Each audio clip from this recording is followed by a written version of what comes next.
वो फंड प्रस्तावित।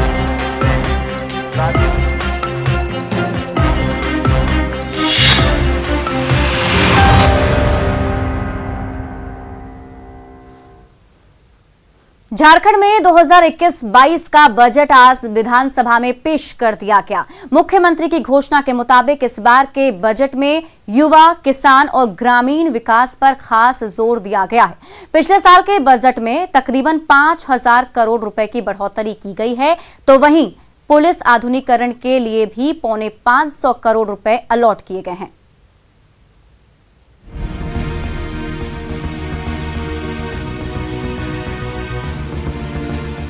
झारखंड के लिए वित्तीय वर्ष 2021-22 का बजट सरकार की ओर से वित्त मंत्री डॉक्टर रामेश्वर उरांव ने विधानसभा में पेश किया। हालांकि इस दौरान सदन में विपक्ष का विरोध प्रदर्शन भी जारी रहा। वैसे मुख्यमंत्री हेमंत सोरेन ने पहले ही संकेत दिए थे कि इस बार के बजट में हर तबके का ख्याल रखा जाएगा। ऐसे में पेश हुए बजट में कृषि, मनरेगा से जुड़ी योजनाओं और अन्नदाता पर विशेष ध्यान दिया गया। झारखंड में इस बार 91,277 करोड़ का बजट पेश किया गया, जो पिछले साल से 4,893 करोड़ रुपए ज्यादा है। कृषि क्षेत्र को बढ़ावा देने के लिए बजट में 18,653 करोड़ का प्रावधान किया गया, जबकि मनरेगा की मजदूरी में 31 रुपए की बढ़ोतरी की गई। मनरेगा की राशि अब 194 रुपए से बढ़कर 225 रुपए हो गई है। विकास दर 9.5% रहने का अनुमान है। कृषि ऋण माफी के लिए सरकार ने 1,200 करोड़ रुपए आवंटित किए हैं। किसान सर्विस सेंटर की स्थापना का ऐलान भी किया गया है। ग्रामीण अर्थव्यवस्था को बढ़ावा देने के लिए इस बजट में ग्रामीण विकास विभाग, जल संसाधन विभाग, कृषि पशुपालन विभाग, सहकारिता विभाग यह हेतु समेकित रूप से लगभग 18,653 करोड़ रुपए का प्रावधान किया जा रहा है, जो ऐसी विषम परिस्थितियों के बावजूद वित्तीय वर्ष 2020-21 से लगभग 11% अधिक है।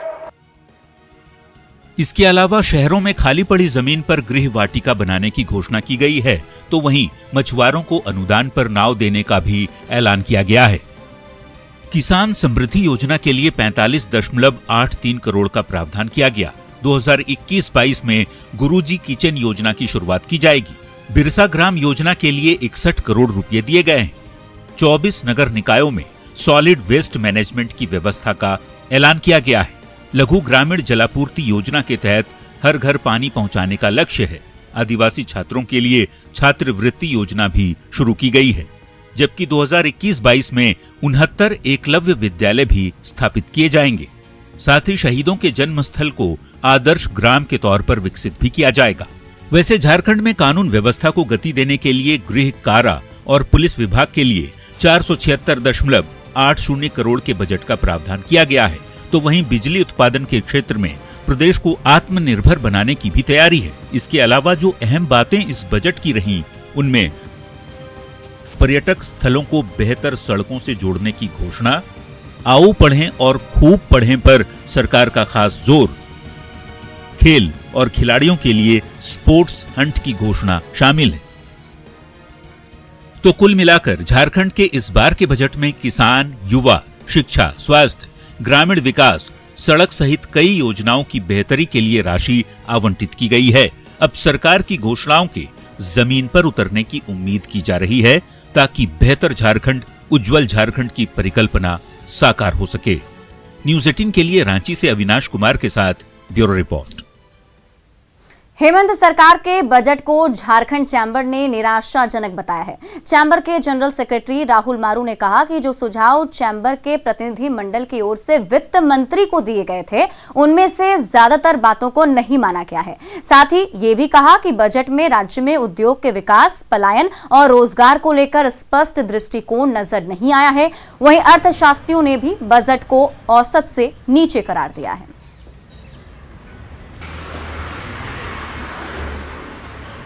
चैम्बर के पॉइंट ऑफ व्यू से बहुत ही निराशा भरी है ये बजट।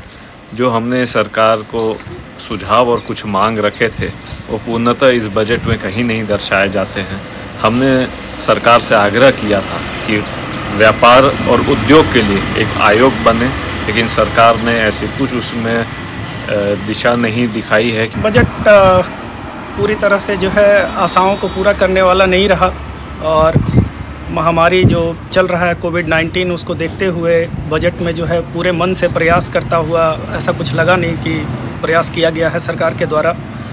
और रूरल डेवलपमेंट पे एक्सपेंडिचर ज़रूर बढ़ाया गया है, लेकिन जो प्रवासी मजदूर हैं उनका एम्प्लॉयमेंट का क्या होगा उस पर ज़्यादा कुछ फोकस नहीं किया गया है। जैसा बजट लग रहा है जैसे चुनावी साल में हम लोग आ गए हैं, लेकिन ऐसा है नहीं। अभी तो गवर्नमेंट को बहुत काम करना है, तो कोई एक लॉन्ग टर्म विजन भी लिया जा सकता था। सदन में बजट पेश करने से पहले झारखंड विधानसभा के बाहर और अंदर दोनों जगहों पर जमकर हंगामा हुआ। हम आपको दो तस्वीरों में बाहर और अंदर के हंगामे को दिखा रहे हैं। आज विधानसभा में झारखंड के वित्त मंत्री डॉक्टर रामेश्वर उरांव ने वित्तीय वर्ष 2021-22 के लिए 91,220 करोड़ रुपए का बजट पेश किया। इस दौरान शिक्षा, स्वास्थ्य, कृषि, ग्रामीण विकास, सड़क समेत कई योजनाओं के बेहतर क्रियान्वयन के लिए बजट में राशि आवंटित किए। वित्त मंत्री रामेश्वर उरांव के बजट पेश करने के बाद सदन की कार्यवाही गुरुवार सुबह 11 बजे तक के लिए स्थगित हो गई है। रोजगार छीनने वाली सरकार, हाय हाय, ये इस तरह के नारे उनके वो टी-शर्ट। बीजेपी विधायक विरंची नारायण ने भी बजट सत्र के पहले झारखंड सरकार पर हमला बोला। उन्होंने सरकार पर बजट में किए वादों को पूरा नहीं करने का आरोप लगाया। 2020 के बजट पर ऐलान पर अब तक काम नहीं होने का भी आरोप लगाया है। ये सरकार ने पिछली बार भी बजट पेश किया था, 1 साल हो गए बजट पेश किए हुए। 2020 वाले बजट में एक भी काम जब सरकार ने नहीं किया, तो इस बजट से भी कोई उम्मीद नहीं है सरकार की। बजट से पहले विधानसभा के बाहर बीजेपी विधायकों ने जमकर हंगामा मचाया। केसरिया टी-शर्ट पहने विधायकों ने कई मुद्दों पर सरकार को घेरने की कोशिश की। हंगामा कर रहे विधायक राज सिन्हा ने सरकार पर जनता के वादे को पूरा नहीं करने का आरोप लगाया। इस सरकार से कोई उम्मीद नहीं है। पिछले बार भी उन्होंने घोषणा किया था बजट में कि हर पंचायत में 5 चापाकल लगाएंगे। आज तक एक भी, यहाँ तक कि अनुशंसा भी नहीं मांगा गया। लगाने की बात तो दूर है। इसलिए सरकार के प्रायोरिटी में विकास नहीं है, काम नहीं है, रोजगार नहीं है। ये केवल झूठी वादे करते हैं, झूठे वादे करके जनता को बरगला करके आए हैं और आज भी ये झूठे वादे कर रहे हैं। झारखंड विधानसभा में नेता प्रतिपक्ष बाबूलाल मरांडी ने प्रदेश में बालू के अवैध कारोबार को लेकर सरकार पर बड़ा निशाना साधा है। उन्होंने कहा कि आरोपी से बीडीओ, डीसी, एसपी सब डरते हैं। ऐसे में कौन मामले की जांच करेगा? उन्होंने सीएम हेमंत सोरेन पर बालू माफिया को संरक्षण देने का आरोप लगाया है।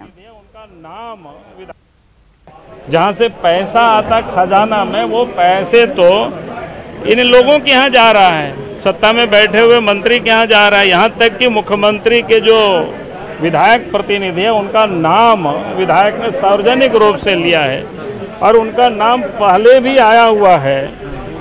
जब टेंडर और ठेका को मैनेज कर रहे थे उस समय बरहरवा के थाना में एफआईआर दर्ज है और हमने तो लोकायुक्त को भी केस दिया हुआ है, वहाँ भी रजिस्टर हुआ है केस और उसके बाद पुलिस को जांच के लिए दिया गया है। आज तक पुलिस ने कोई जांच रिपोर्ट दिया ही नहीं, जांच किया ही नहीं है। यहाँ वक्त हो चला एक छोटे से ब्रेक का। ब्रेक के बाद जल्द लौटते हैं।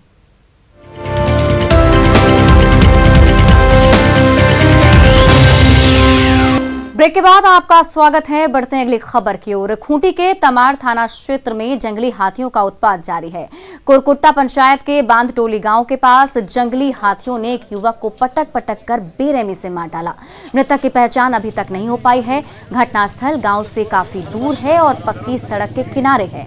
वहीं मौके पर बहुत सारा कपड़ा बिखरा हुआ है। ऐसे में आशंका जताई जा रही है कि मृतक कहीं बाहर से आ रहा था। इस इलाके में कई साल से जंगली हाथियों से लोग परेशान हैं, जिसे देखते हुए शाम ढलने के बाद से काफी सावधान हो जाते हैं। मौके पर पहुंची पुलिस ने शव को कब्जे में ले लिया है और फिलहाल शव का शिनाख्त किया जा रहा है।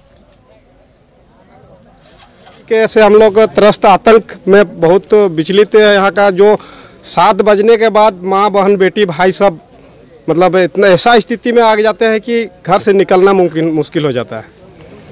कहाँ का व्यक्ति है, कुछ पता चल पाया है? कुछ पता नहीं चल पा रहा है। उसी का शिकायत के लिए हम प्रशासन को, रेंजर साहब से भी कॉल किए, बात हुई। बारूडी बांध टोला में एक हाथी जो है कुचल दिया है एक आदमी का, तो वही शिकनाथ करने के लिए हम लोग आए हुए हैं।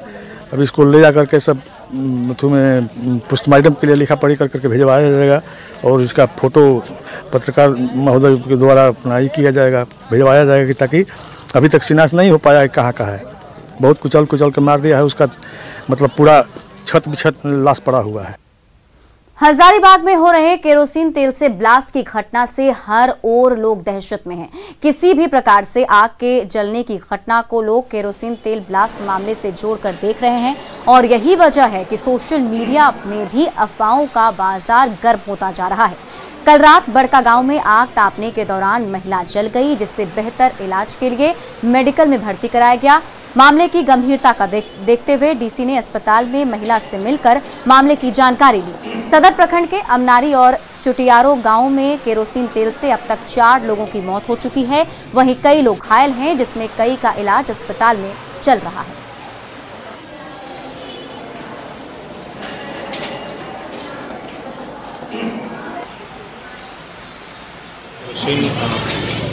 विस्फोट की घटना नहीं है, एक्सीडेंटल बर्न है। जो बच्ची घायल हुई है वो आग जला रही थी, आग ताप रही थी, उसके कारण से सारी में आग लग गया। जो भी फील्ड मोबाइल है हम लोग उसको वापस कर रहे हैं। बिना टेस्ट के हम लोग केरोसिन तेल का डिस्ट्रीब्यूशन नहीं कर रहे हैं। कोई भी तेल का डिस्ट्रीब्यूशन तभी होगा जब IOCL से जाँच करने के बाद इस चीज़ की पुष्टि हो जाएगी कि सुरक्षित उपयोग करने लायक। खबर जमशेदपुर से, जहां जमशेद जी नौसरवानजी टाटा साहब की 182वीं जयंती धूमधाम से मनाई गई। इस मौके पर टाटा घराने के प्रमुख रतन टाटा, टाट सन्स के चेयरमैन चंद्रशेखरन, टाटा ग्रुप के CEO टीवी नरेंद्रन सहित सभी कंपनी के अधिकारी और मंत्री बन्ना गुप्ता मौजूद रहे। संस्थापक दिवस पर टाटा घराने के प्रमुख रतन टाटा ने फूल माला अर्पित कर जमशेद जी नसरवानजी टाटा को याद किया। इस दौरान टाटा सन्स के चेयरमैन N चंद्रशेखरन ने लोगों को संबोधित करते हुए आने वाले दिनों में कंपनी की ग्रोथ तेजी से बढ़ने की उम्मीद जताई। इसके साथ ही N चंद्रशेखरन ने सोशल एक्टिविटी पर भी ज्यादा ध्यान देने का आश्वासन दिया।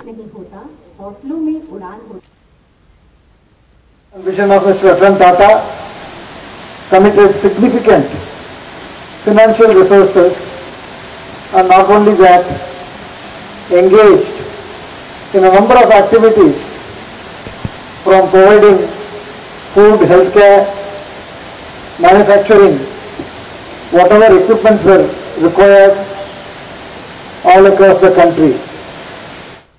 एक जीनियस की पहचान छोटी उम्र से ही हो जाती है। ये अपना कमाल छोटी उम्र से ही दिखाना शुरू कर देते हैं। नेटवर्क 18 की इस पहल में भी ऐसे ही कुछ जीनियस को आपके सामने ला रहा है। नेटवर्क 18 की खास पेशकश बायजूस यंग जीनियस में इस बार हमारे साथ जुड़े सिंगर शान और सोनम वांगचुक। इन बच्चों का उत्साह बढ़ाने के लिए देखना ना भूलें बायजूस यंग जीनियस 6 मार्च शाम 7:30 बजे न्यूज़ 18 बिहार झारखंड पर। फ्लूट में वो तुम फ्लटर कर सकते हो, ये कमाल लगा।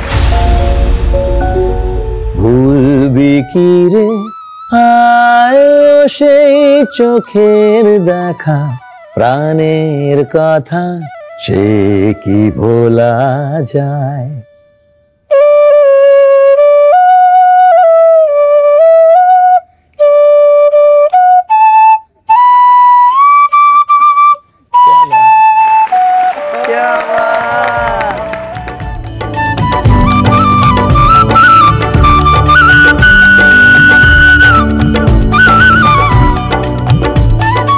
बंगला में बोलते फाटाफाटी फाटाफाटी। Please welcome Sonam Wangchuk. There he is. Namaste. Thank you, and I'm so happy to be interacting with you. It's an Indian tradition not to possess ideas and make it for the well-being of all. Bahujan Hitai Bahujan Sukhai.